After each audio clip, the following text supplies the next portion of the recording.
Be ydi'r trysora fysa chdi'n 'i dewis o'r tŷ fysa chdi'n gorfod rhuthro allan? Wel, dwi 'di dewis 2 beth fysa bosib i gario allan a 1 peth fysa ddim yn bosib i gario allan ond coron yr Urdd, nesh i ennill coron yr Urdd am sgwennu rhyddiaeth yn 2012.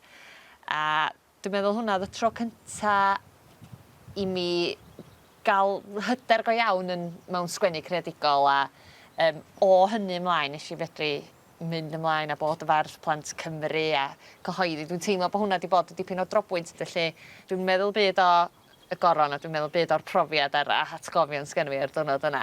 A be' am yr ail beth sydd yn rhy fawr i gario allan efo chdi ar frys? Rhy fawr a rhy drwm achos y bwrdd llechan sgen i'n y gegin. O ia, nesh i sylwi arno. Ia, ma' 'di dod o ochor fy mam, bwr mam, mam, mam. Mam.